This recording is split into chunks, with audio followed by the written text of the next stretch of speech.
Welcome back to the channel. Today we're going to be firing up this beast, the Leviathan Pit Element. 400 kilograms of utter steel. With a generous 90-gallon capacity, this is the latest model from Leviathan Pits. Born, raised and made in the UK. Engineered for professionals. This model is actually the smallest of their fleet. For backyard barbecuers, this is the ideal pit. You no longer have to spend your money on big American names, and you've got the best of the best in the UK. This is made for those who refuse to settle for less. The Element puts you in pro territory from day one of your smoking journey. 2.46 meters in length, 2.14 in height, and 68 centimeters in width. Cooking chamber with 341 litres. It gives you a combined cooking surface area of 967 square inches. The Leviathan Pits was made with one concept: to create the best barbecue pit with zero compromises. And in my opinion, that's precisely what they've done. First things first, we need to get it lit up. I'm going with these Big K woodies, and of course I've got myself some kindling down here. So I'll just get that, and then we're going to throw it into the firebox. So it's really important to build a good fire from the off, so I'm just going to stack it like I would my log burner inside. This is good pieces of kindling that I made yesterday. So we'll just get that sort of built up like so. And then we will throw in one of the woodies just in the underneath, just to get it all going. So that should be enough. That should be enough to get us going. Good solid amount of kindling in there. And then what we can do as well is we can rest some of the logs around here to heat them up before we add them to the fire. So we're just gonna pop one under there, and then another one just for extra combustion, and then we'll get some matches. Going proper old school here because I haven't got any lighters around. That should be us, that'll get going. And we'll just leave that to get fired up. So really important is obviously to keep your door open for the initial burn. This is like pretty much like any type of method of cooking. So commando cooking, you're going to keep your bottom vents open, top vents, and we'll go to do the same with the vent at the top. So as you can see, this vent is currently closed, but we're just going to open that up, and that will allow full airflow throughout the beast. Today I am going with 3 different cuts. I am going first of all with a piece of IDevour Pulpon de Vacio, and secondly a pork shoulder from Stonebridge Farm, and another pork roast from Stonebridge Farm.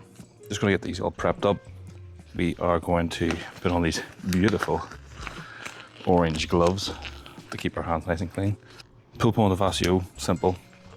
Salt, pepper, pretty much that's it. The shoulders are going to go with a Firefly cherry cola rub. I'm going to start off with the Vacio, just to get it done and on. So nice big bit of beef. Let that drip down. We'll just lie that flat. And so with this one, we are just going to be using some salt. Nice even coat all over the top. We'll do the same on the other side. A lot of fat on this side, so we're going to be cooking this fat side down. I've also got just a wee touch of black pepper just for the top. I'm going to put on there as well. Beautiful. That should be enough. I think that's ready to go on. So I might just fire this onto the pit now, and then get the pork shoulders trimmed up and ready. So the pit is sitting just at around just under 250, which is ideal. We don't really want to go in any hotter than that, but I haven't actually added any splits, so this is simply from the initial kindling. So what I'm going to do is take a couple of splits and add them to that fire. Let's have it.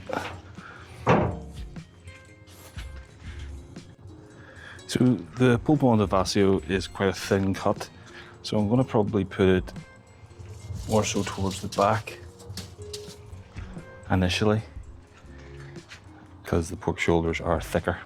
I'm not too fussed about the board being the way it is because, frankly, it's all going on the same pit. So this is my pork shoulder that I am going to be using.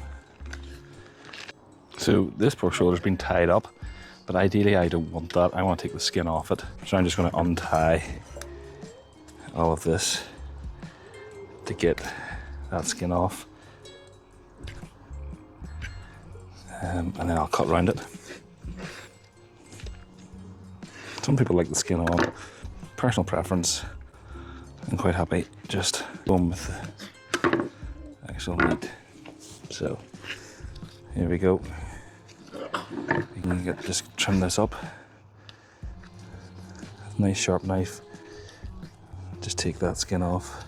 Just let the knife do the work the whole way around. You want to take all the fat off because whenever you're cooking pulled pork, you do want a bit of fat, so just be mindful of that.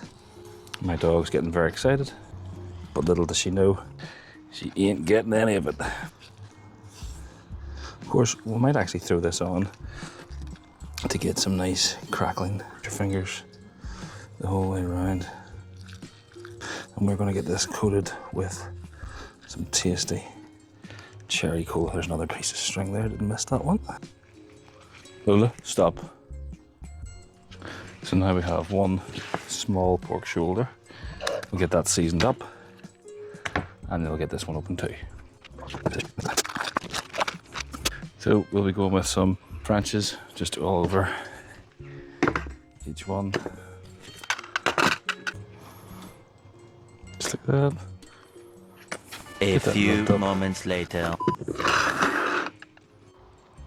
And then going in with the Firefly cherry cola all over it. This has slowly become my favourite rubs whenever it comes to cooking pork by Firefly. Really, really good stuff. One more coat on the other side. Just make sure every part of that shoulder is covered. Move on with the next one. Get into all those nooks and crannies. Now, this pork is different to the stuff you get in the supermarkets. This is saddleback pig, and I have noticed a massive difference compared to supermarket stuff. Get this bad boy open. Now we need to decide where we're going to put these shoulders. So I'm thinking back here for one, so they are close to the fire. So let's just have a look and see what we have on now. Getting this big boy open is half the battle. To start off, we've got the two pork shoulders sitting along near the front of the firebox. We've got 4 pork and chorizo burgers. We've got the Pulpon de Vacio in the middle. We've got some steak burgers, and then we've got the crackling at the back. Just gonna leave this to cook now for about 10 hours. That'll be incredible. So let's talk a bit more about the Leviathan Pit Element. It's engineered for serious heat retention. The Element features their CFD optimized proprietary airflow tuning for maximum convection and even heat distribution throughout. So what are you getting for your money? Well, you're getting a premium Texas offset smoker made in the UK. I got chatting to Raj and Dan at Leviathan Pits last year and was just blown away by their mindset and their innovation skills, just wanting to go that wee bit further with everything. It's just mind-blowing, the stuff and things that they've thought about, that whenever you look at these common-made, mass-produced offsets that they don't really care about. It's incredible to think that all of these parts are laser cut and then hand-welded. Phenomenal. Now, I have to still remind you, this is the basic model. There are so many add-ons that you can get now that include things like shelves, double thermometers, insulated fireboxes, to charcoal baskets to allow you to grill direct inside the cooking space. They literally have no limits to your requirements. So based on the basic model, you can add anything that you wish as long as it's feasible for them to make it. So they currently have 3 models: the Element, the Fractal, and the Teraton 200, but are continuing to be innovative with their approach and are always thinking about the next model or the next add-on to these products. This is what it's all about. Our management, food on the grill, kids in the garden, blue skies. Good clear smoke running as we are sitting back and relaxing. So it's at this stage where my mic then decided to stop working again, but got the pulled pork off and then decided to add some apple juice for some moisture. This is all pre-wrap, of course, just a little slither of apple juice, then started to wrap it up. Always looking for sharp edges to make sure that there's no holes. I went for 3 layers of foil on this one. Pretty much just like wrapping up a Christmas present. I always rotate just to make sure that we've got maximum closure on the actual wrap.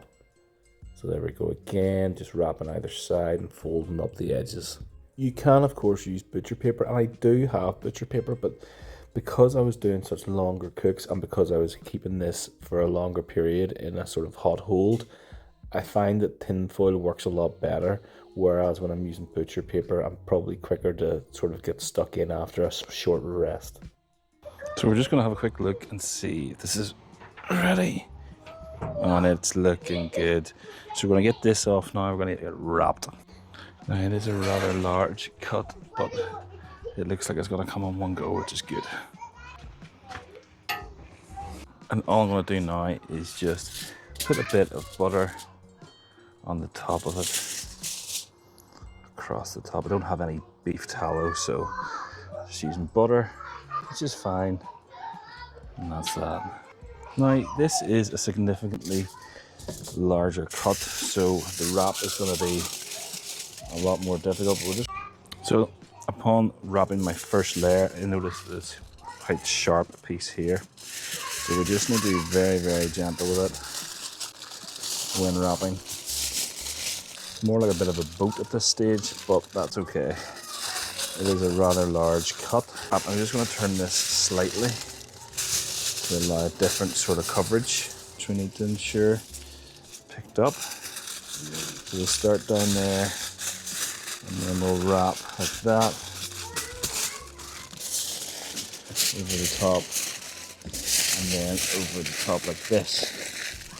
Now, what I'm going to do for my next couple of layers is double wrap it. So just going to fold this over because there's still a bit of a hole at the top here, but I want to make sure, as you can see, there's a big bit of butter there, so it's sort of vital that we keep that nice and tight. And the only way to do that is double wrapping.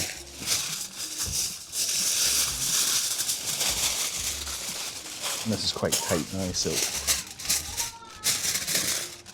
just making sure we've got all ends of that and lift up, and then the bottom here again we are just closing over like so. So that's a nice tight wrap.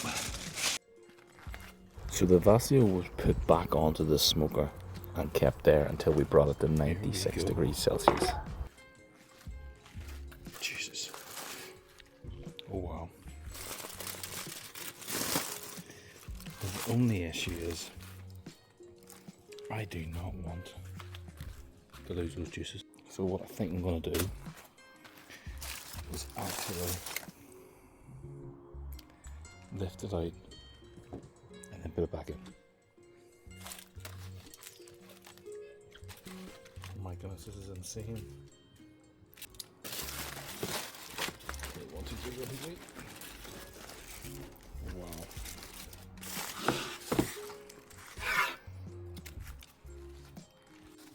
I'm not gonna lie, I had to lick my fingers there, but the flavour was just insane. Look at this, just gliding in like butter. Oh my goodness. Wow. I'm actually really excited to see this. Oh, can't even touch it.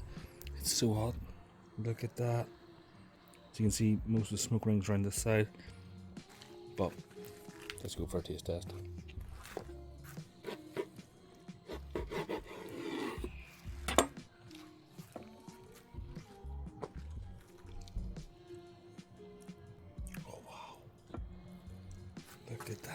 can't even hold it, it's so hot.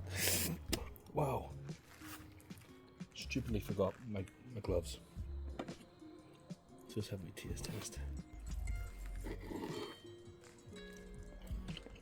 Oh my gosh.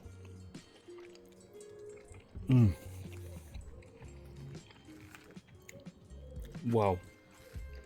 The flavor, the smoke, the salt, the pepper. It is insane.